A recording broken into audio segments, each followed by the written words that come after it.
to talk to you about something very simple we've added as a new feature this month, and that is to events, to venues and classes.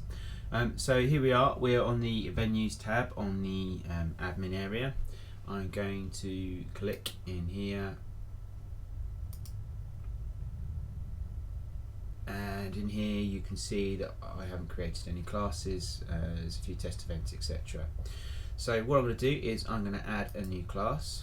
Now, as you can see, you select the venue, you give the class its name, so I'm going to create a new class, so then you select the time of the new class, and obviously it's finish time, because obviously some of your classes may be longer than an hour.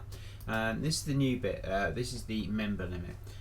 The reason for this is so that you might have a class that only has a maximum capacity of 10 students or 10 members, and also you want this to be seen so people can inquire via the inquiry form.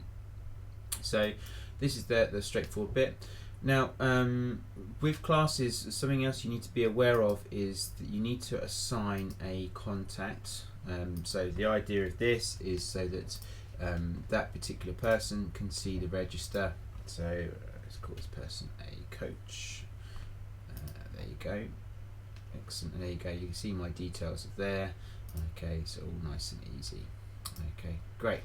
Excellent. I'll show you what happens next in a moment.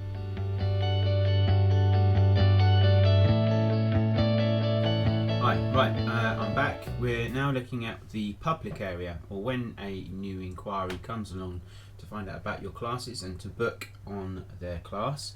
So quite straightforward. This is the actual form. We only request a small amount of information. Now if you require your links for this so you can put them into your website, then obviously please email us and we'll get them to you.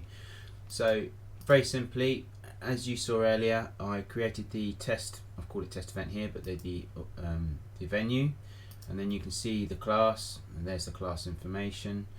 Okay.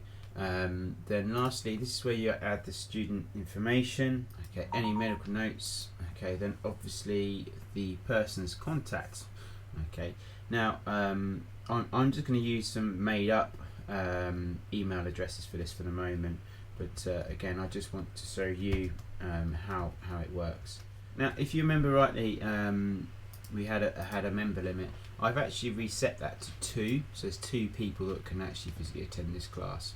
So I'm going to actually create 2 new people because I want to show you what it does in the admin area. There you go, so you can see this is where it's collected, and it should now be full. There you go, so it'll immediately give them an error. Now obviously they can fill in the form. Okay, so there you go, so they've all been added, and obviously that carries on as before. So just to quickly recap, so your prospective clients can come on here, you can give them this link if you wish, you can put it on the website. It normally has your logo here, and again you put in your venues, your classes, and if you again remember, I've marked it as visible, so it'll be seen on this page, so this will be available to the public. If you don't want this particular class to be seen, then you can always just switch off the visible flag. Great, I hope that helps. I'll obviously show you the next bit in 1 second.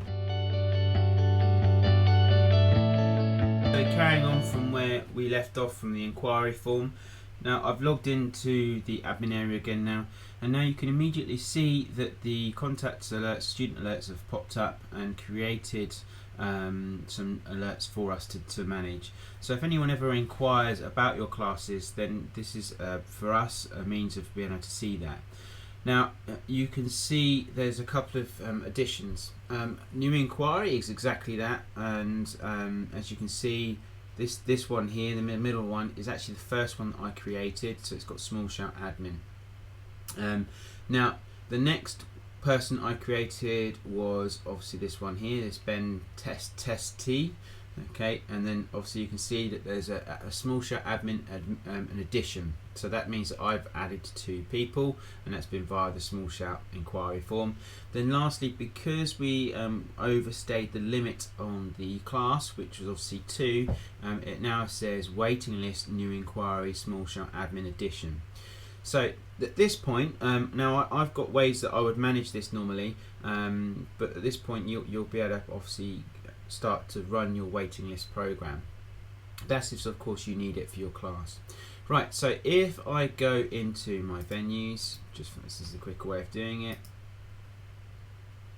and then you can see the class. If I click on the class, you'll be able to see here the students, and immediately you can see, okay, that the status of these are 2 prospects and 1 on waiting list.